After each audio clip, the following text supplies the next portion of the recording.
Bak burası Dede Ağaç, burası Gümülcine, burası da İskeçe. Aslında burayı herkes biliyor, görüyor ama kimse tanımıyor. Yeni bölümde Gezete'de Batı Trakya'yı anlatalım.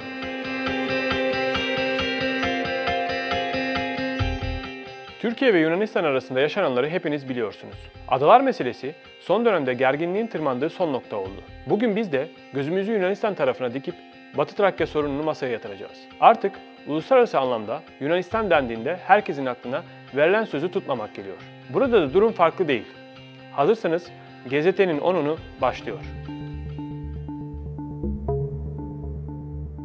Tarihi yahut politik meseleleri konuşmadan önce nereyi konuştuğumuzu bilmek daha iyi bir yol haritası anlamına geliyor. O yüzden ben de önce konumu belirleyelim istiyorum. Trakya bölgesi Karadeniz, Marmara, Ege Denizi ve Balkan-Rodop dağlarının arasında bulunuyor.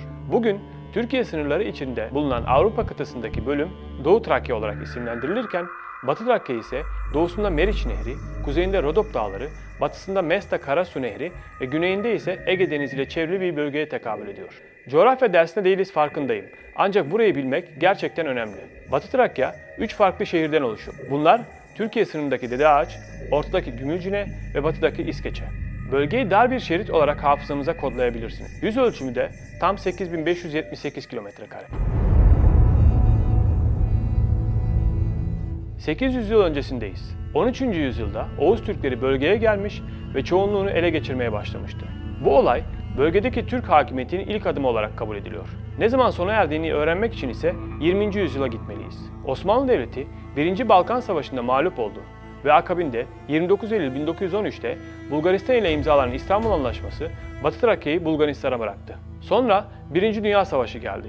Fransa ve Yunanistan burayı işgal etti. Bulgaristan ve müttefikler 1919'da Nevlü Anlaşması'nı imzaladı ve bölge müttefiklere geçti. Süreç devam ederken müttefikler arası Batı Trakya Türk Hükümeti kuruldu. Sonra ise bölge halkı için referandum zamanı gelmişti. Halkın seçtiği 5'i Türk 8 temsilci, Batı Trakya'nın Fransız mandası altında bir otonomi veya Yunanistan'la birleşmesini resmen onayladı. Sonuç ise Yunanistan'la birleşme olarak karşımıza çıktı. Sonra Lozan Barış Anlaşması bölgenin sınırlarını belirledi ve bugün tamamen Yunanistan idaresinde bir bölgeyle karşı karşıyayız.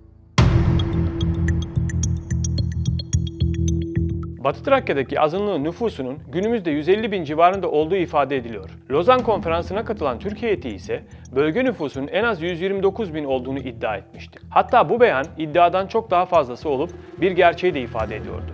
Aradan geçen uzun zaman ve nüfus artış hızı düşünüldüğünde Batı Trakya Müslüman ve Türk azınlığının nüfusunun yaklaşık 1 milyon civarında olabileceğini söyleyebiliyoruz.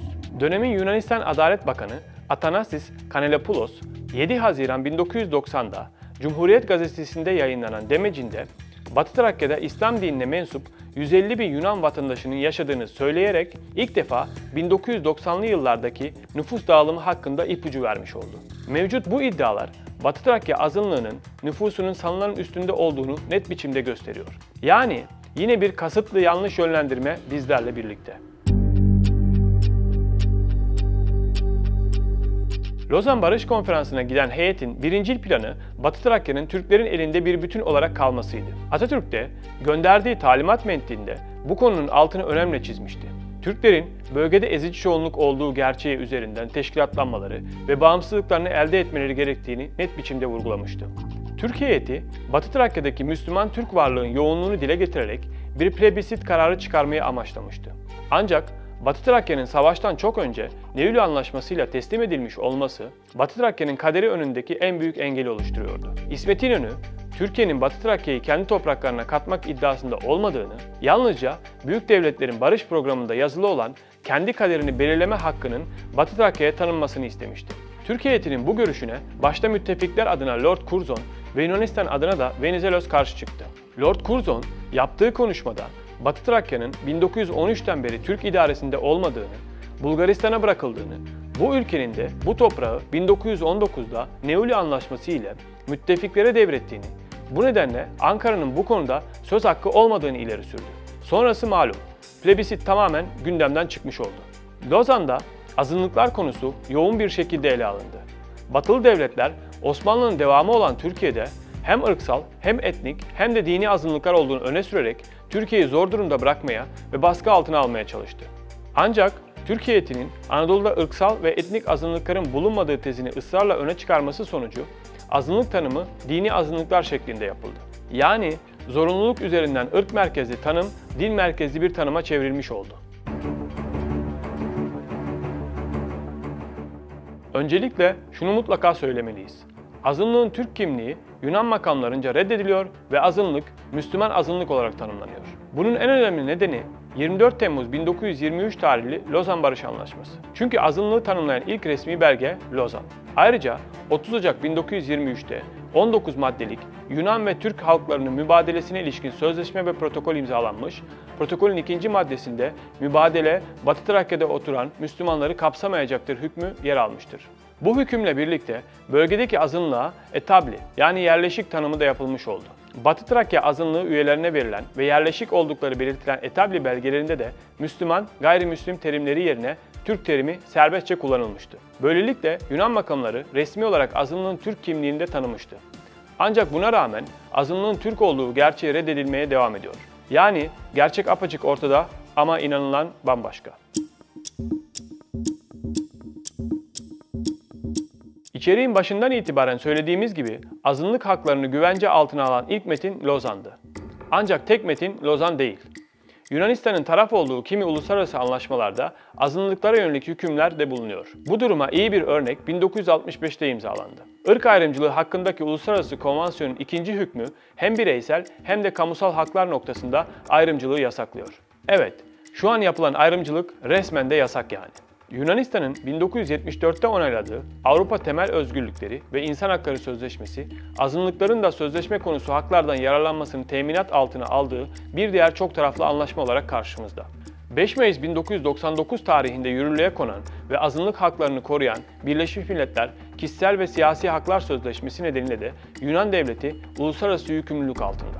Sözleşmenin 27. maddesi, bir azınlık grubuna ait bireylerin kendi gruplarına ait insanlarla bir arada bulunabileceklerini, kendi kültürlerini, dinlerini, dillerini ve uygulama hakkında yoksun bırakılmayacaklarını öngörüyor. Yunanistan'ın bağlı olduğu bir diğer çok taraflı uluslararası belge 1992 tarihli Birleşmiş Milletler Ulusal, Dinsel, Dilsel Azınlıkların Alt Bireylerin Hakları adlı bildiri. Bildirinin birinci maddesine göre Yunanistan kendi sınırları içinde yaşayan ulusal, etnik, dinsel, dilsel ve kültürel azınlıkların varlığını korumakla ve kimliklerini sürdürmelerini sağlamakla yükümlü. Anlaşmaların uygulanma yönergeleri takip ediliyor mu? İnanın adı bile geçmiyor. Yunanistan ile Türkiye arasındaki Batı Trakya temelli azınlık statüleri Lozan Barış Anlaşması ile belirlendi. Ayrıca Lozan'da azınlıklara yönelik mübadele protokolü ve azınlıkların korunmasına dair protokol olmak üzere iki de ayrı anlaşma imza altına alınmış oldu. Batı Trakya Müslüman ve Türk azınlığı Yunanistan tarafından azınlık statüsüyle kabul edilirken, Lozan'da azınlık Türkiye için gayrimüslimler olarak tanımlandı.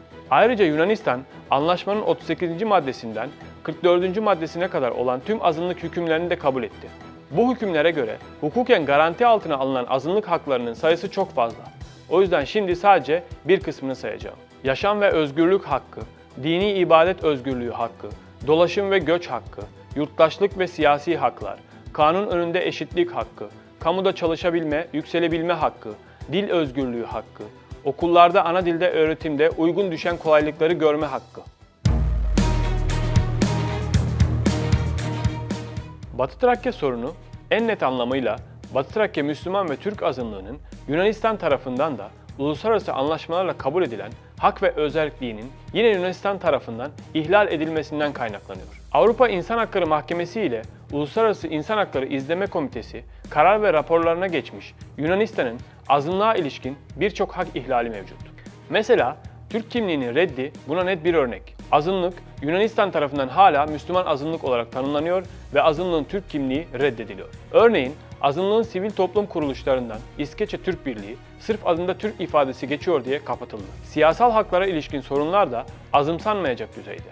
Azınlığın siyasi temsilcisi, Dostluk, Barış ve Eşitlik Partisi kurucusu Doktor Sadık Ahmet, uzun yıllar Yunan makamlarınca baskıya maruz bırakılmış, hakkında birçok yargılama yapılmış ve tutuklanmıştı. Bunun yanı sıra Müslüman ve Türk azınlığın Yunan parlamentosuna girmesini engellemek amacıyla ülkede %3 seçim barajı uygulanıyor. Dolaşım ve yurttaşlığa ilişkin sorunları da konuşmalıyız. 1953-1995 yılları arasında bölgede yasak bölge uygulaması gerçekleştirilip azınlığın bölge ve ülke dışına çıkışı engellenmişti. Ülkeyi terk etmeye yeltenen azınlık mensuplarının pasaportlarına el konuldu. Ayrıca 1955 tarihli Yunan yurttaşlık yasasıyla yaklaşık 60 bin azınlık mensubu yurttaşlıktan çıkarıldı. Ekonomi. Bölgenin ekonomik sorunları saymakla bitmeyecek kadar fazla. Batı Trakya, Yunanistan'da ekonomik anlamda da tecrit edilmeye çalışılıyor. Bu noktada Yunan makamlarınca bölgeye yatırım yapılmıyor. Bölge yüksek işsizlikle boğuşuyor. Başkent Atina'da kişi başına düşen milli gelir 20 bin doların üzerindeyken Batı Trakya'da ise bu rakamın 10 bin doların altında olması dikkat çekiyor. Türklerin yaşadıkları Gümülcine ve İskeçe'de kamu kurumlarında Türklerin istihdam edilmemesi, mülk edinme kısıtlamaları, tarım araçlarına lisans verilmemesi başta sorunlar arasında. Ve hukuk. Burayı kısa tutacağım. Zira vereceğim örnekler durumun anlaşılması için gayet yeterli. Azınlık arazileri genel geçer sebeplerle kamulaştırılıyor ve mezarlar istimlak ediliyor. Bununla birlikte azınlık vakıflarının taşınmaz mal edinmeleri de izin verilmiyor. Yani vakıf ve dernek kurmak bile mümkün değil. Batı Trakya, Müslüman ve Türk azınlığı ile diğer azınlıklar her şeyden önce Yunanistan'ın toprak bütünlüğü için tehlike sayılıyor. Ayrıca Yunan tarihi yazımı ve eğitim sisteminde öteki olarak ifade ediliyor. Bunun yanında Batı Trakya'daki azınlık Yunan makamlarınca Truva atı, 5. kol, düşman ajanı, Türk yayılmacılığının ileri karakolu gibi kodlarla nitelendiriliyor. Bu zaten başlı başına bir mobbing diyebiliriz. Batı Trakya Müslümanlarının kendilerini Türk olarak nitelendirmeleri bile Yunanistan tarafı için endişe kaynağı olarak görülüyor. Bu endişe ile hatta birçok kez Yunan hükümet sözcüleri Batı Trakya'da Türkler yoktur bile demişti. Batı Trakya'daki Müslüman ve Türk azınlığın Lozan Barış Anlaşması'ndan beri Yunanistan tarafından uğradığı asimilasyon ve baskı politikaları günümüzde de devam ediyor. İskeçe Türk Birliği, sırf adında Türk ifadesi geçiyor diye Gümülcine Gençler Birliği ve Batı Trakya Türk Öğretmenler Birliği gibi kapatıldı. Bu Türk dernekleri lehine Avrupa İnsan Hakları Mahkemesi kararları alınmasına rağmen Yunanistan bu kararları 13 yıldır uygulamıyor. Müslüman ve Türk azınlığın siyasi temsilcisi Dostluk, Eşitlik ve Barış Partisi'nin Yunan parlamentosuna girmesini engellemek amacıyla ülkede %3 seçim barajı uygulamaya devam ediyor. Azınlık, Yunan partilerinden aday olarak parlamentoda temsil edilmeye zorlanıyor.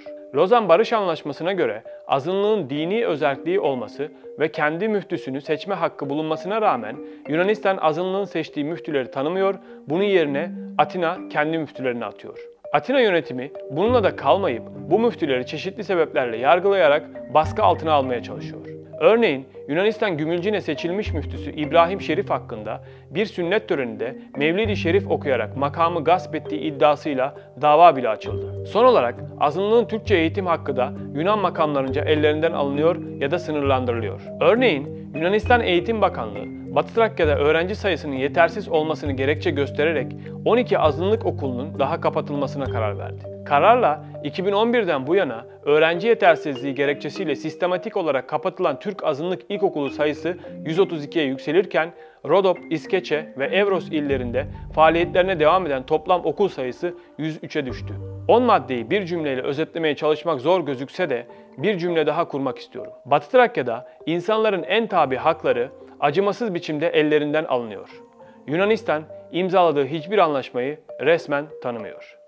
Bak burası Dede Ağaç, burası Gümülcine, burası da İskeçe. Aslında burayı herkes biliyor, görüyor ama kimse tanımıyor. Yeni bölümde gazetede Batı Trakya'yı anlatalım.